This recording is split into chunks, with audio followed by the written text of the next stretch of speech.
Commander Celira's orange-skinned fingers drummed against the armrest of her command chair as she studied the human diplomat in the detention cell below. Her blonde hair, an unusual trait among her species, caught the sterile light of the observation deck as she leaned forward with clinical interest. Subject displays typical human physiological responses, she noted into her datapad. Elevated heart rate, increased perspiration, predictable. Raylan sat calmly on the detention bench, his dark eyes meeting hers through the transparent barrier. Unlike the other humans she'd captured during the border dispute, he showed no fear. Instead, he smiled at her analytical gaze. "Are you finished cataloging me, Commander?" His voice carried through the intercom with an infuriating warmth. Celira's jaw tightened. "Your species started this conflict by trespassing into Dominion space." "We were responding to a distress signal," Raylan replied evenly. "Something your people apparently chose to ignore." She descended to the detention level, her military boots echoing against metal floors. The Astral Dominion had risen to power, precisely because they rejected the emotional chaos that plagued species like humans. Logic, order, strength. These were the pillars of superiority. Emotions. "Cloud judgment," she said, standing before his cell. "Your compassion led you into a trap. That distress signal was bait."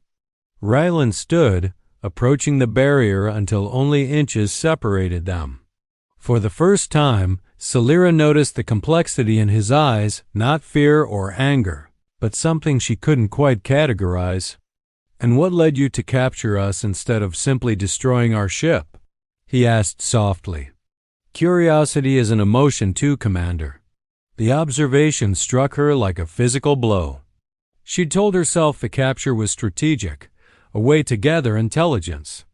But standing here, engaging with this human when she could be analyzing data in her quarters, she felt something unfamiliar stir beneath her ribs. "You're a prisoner," she said coldly, masking her confusion. "Nothing more." "Then why are you still standing here talking to me?" Celira turned sharply, her blonde hair whipping across her shoulders. She didn't answer because she didn't have one. Not one that aligned with the logical, emotionless principles she'd built her entire life upon. Behind her, Raylan's quiet chuckle followed her down the corridor. 3 days passed, and Celira found herself returning to the detention level more frequently than protocol required. She told herself it was interrogation gathering information about Earth's defensive capabilities, their political structure, their weaknesses. But Ryland never gave her what she wanted. Instead, he gave her something else entirely. "Tell me about your homeworld," she demanded during one session. Attempting to steer the conversation toward useful intelligence, Ryland leaned back against the cell wall, relaxed despite his captivity. "It's beautiful. Blue oceans, green forests. We have these things called seasons. The whole planet changes color throughout the year." "Inefficient," Celira muttered, though her datapad remained inactive. "Constant environmental flux must disrupt agriculture and planning." "It does," he agreed with that infuriating smile. "But it's also what makes life interesting. Change, adaptation, surprise, these things keep us growing." Celira's orange fingers tightened around her datapad. "Growth through instability is illogical. The Dominion maintains perfect environmental controls across all our worlds." "Perfect and unchanging," Ryland observed. "That sounds less like growth and more like stagnation." She wanted to argue, to prove him wrong with data and logic. But something in his words resonated in a place she'd never acknowledged before. The Dominion's worlds were identical, same temperature, same light cycles, same everything. She'd never questioned it until now. "You're trying to manipulate me," she accused. "I'm trying to talk to you," he corrected gently. "There's a difference." That night, Celira stood at her quarters viewport, staring at the stars. Her reflection gazed back, orange skin smooth and perfect, blonde hair precisely arranged, expression controlled. The ideal Dominion officer. Yet beneath that perfect surface, questions churned like storms. The next morning, she brought him something that shocked her crew. Food from the officer's mess instead of standard prisoner rations. Raylan accepted it with genuine gratitude. "Thank you, Celera." "Commander," she corrected sharply. "You will address me by rank." "As you wish, Commander." But his eyes held warmth that military protocol couldn't diminish. She left quickly, disturbed by how natural her name had sounded in his voice. More disturbing still was the part of her that wanted to hear it again. The energy breach hit during the night cycle without warning. Alarms shrieked through the ship as containment fields flickered, and Celera raced toward the command deck, her training overriding everything else. "Report," she barked, sliding into her chair. "Core destabilization in Section 7, her tactical officer responded, her purple skin pale with fear. "Containment failing. That section houses the detention cells." Celera's blood ran cold. Protocol was clear. Seal the section, sacrifice the few to save the many. Her hand hovered over the emergency bulkhead control. One press, and Section 7 would be isolated, its occupants left to whatever catastrophe the core breach unleashed. Her fingers trembled. When had they started doing that?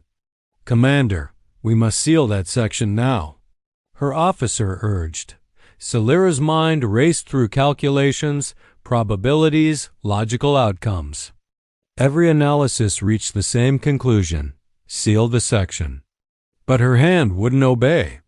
"Evacuate all personnel from Section 7, she ordered instead. "I'm going in." "Commander, that's an order." She was already moving, grabbing an emergency kit as she ran. Illogical, emotional, weakness. Every principle she'd lived by screamed at her to stop. But her legs carried her forward anyway. The corridor to Section 7 pulsed with unstable energy, lights flickering as power fluctuated. Heat washed over her orange skin as she entered. And there, through the chaos, she saw Raylan helping another prisoner toward the exit, his own safety ignored. Rylan. His name tore from her throat without the title, without the distance. He looked up, and even through the danger, that damned smile appeared. "Couldn't let me handle this myself, Commander." An energy conduit exploded above them, showering sparks. Raylan shoved the other prisoner clear, but the debris caught him, pinning his leg. Celera didn't think, she simply acted, rushing to his side as the section groaned ominously around them. "You should leave," he said, pain tightening his features. "This whole section could collapse." She gripped the debris with strength born of desperation. "Then we'd better hurry." Together, they freed him, and she pulled his arm over her shoulders, supporting his weight as they limped toward the exit. Behind them, the energy core screamed toward critical failure. They cleared the threshold, and she slammed her hand on the emergency seal. The bulkhead crashed down just as the explosion bloomed behind it, the ship shuddering with the impact. Rylan collapsed, and she went down with him, her arms still around him protectively. In that moment, pressed against his chest, feeling his heart pound in rhythm with hers, Celera understood what had been happening to her. Terror. Not from the explosion. Terror from the realization that she'd been willing to die for him. Medical Bay was quiet except for the soft hum of healing equipment. Celera sat beside Ryland's bed, her blonde hair disheveled for the first time in her military career, her uniform scorched and torn. She'd sent away the medical staff, claiming she needed to debrief the prisoner. Another lie to add to the growing collection. Raylan's eyes opened, focusing on her with that gentle awareness that had undone her so completely. "You saved me." "I saved a valuable diplomatic asset," she replied automatically, but the words felt hollow even to her. "Celera." Just her name, spoken softly. We both know that's not true. Her hands clenched in her lap, orange knuckles tight with tension. It has to be true. The alternative is ... terrifying? He offered, pushing himself up slightly. Yes, it is. She finally met his eyes, and the wall she'd maintained crumbled. My people don't feel these things. We've evolved beyond them. Emotions are weaknesses that made you run into an exploding section to save someone you were supposed to treat as just a prisoner? The truth hung between them, unavoidable and overwhelming. Celira's breath hitched, a sound she'd never made before. I don't know how to be this, vulnerable, uncertain. Everything I was taught says this is wrong, that I compromised. Raylan reached out slowly, giving her time to pull away. When she didn't, his hand covered hers, warm and solid. Maybe your people didn't evolve beyond emotions. Maybe they just learned to fear them so much they convinced themselves they didn't need them. But emotions caused chaos, she whispered, repeating lessons drilled into her since childhood. Wars, conflicts, irrational decisions. They also cause compassion, sacrifice, love, he countered gently. You felt something for me before that explosion. That's why you came. That feeling isn't weakness, Celira. It's what made you stronger than protocol, stronger than fear. A tear escaped down her orange cheek, and she stared at it in fascination as it fell. She'd never cried before. The Dominion's genetic modifications were supposed to have eliminated that response. I don't know what to do with this, she admitted, her voice breaking. You don't have to know right now, Ryland said, his thumb tracing gentle circles on her hand. But I need you to understand something. This thing between us, I feel it too. I have since the moment you first tried to intimidate me with your superiority speech. Despite everything, she laughed a real, uncontrolled sound that felt like freedom and falling all at once. This will complicate everything, she said. But she didn't pull her hand away. The best things usually do. The distress call from Dominion Command arrived the next morning. Orders to execute all prisoners and return immediately for reassignment. Celira stared at the message, her perfect military career crystallizing into a single, impossible choice. She found Rylan in the observation deck where she'd transferred him after medical, gazing at the stars. He turned as she entered, reading her expression immediately. Something's wrong. My superiors have ordered your execution. The words came out flat, controlled, even as her chest felt like it was tearing apart. He nodded slowly, accepting. Will you do it?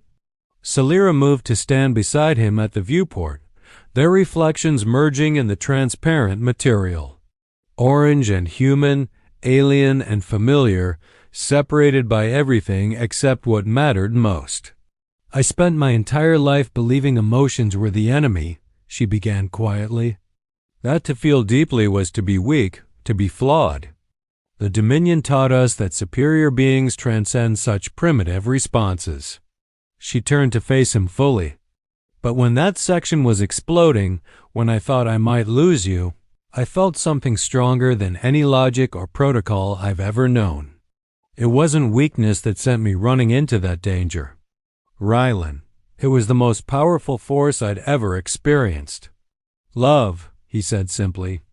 A word my people claim doesn't exist in our vocabulary. She reached up, her orange fingers trembling as they traced the line of his jaw. But it does exist. I feel it. And it's terrifying because it makes me vulnerable in ways I never thought possible. Yet that vulnerability, it's also the first time I felt truly alive. Ryland's hand covered hers against his face. What will you do? Celira took a deep breath, the decision solidifying within her. I'm going to commit treason. Within the hour, she'd altered the ship's logs, fabricated a prisoner escape during the energy breach, and programmed an escape pod with coordinates to neutral territory. Her crew believed the official story. She'd made sure of that. Only she and Rylan knew the truth. At the pod bay, she helped him inside, her hands lingering on the controls. "There's a human settlement 3 days from here. You'll be safe. Come with me," he urged, gripping her hand.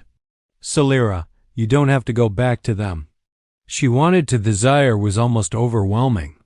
But she shook her head, blonde hair falling across her face. "Not yet. There are others like me in the Dominion, people who've been taught to fear what they feel. I need to find them, help them understand what I've learned. Change doesn't happen from the outside. And if they discover what you did, then at least I'll have lived one moment of truth." She leaned forward, pressing her forehead to his in a gesture of intimacy her people would never understand. "You showed me that vulnerability isn't weakness, it's courage. The courage to let something matter more than your own protection." Rylan pulled her into a kiss that tasted like goodbye and promise all at once. When they parted, his eyes held unshed tears. "I'll wait for you. However long it takes. That might be a very long time. I'm patient." He smiled that gentle smile that had first cracked her armor. "Besides, how could I give up on the woman who taught an entire empire's worth of prejudice that it was wrong?" Celera activated the pod launch sequence, watching through the viewport as he disappeared into the stars.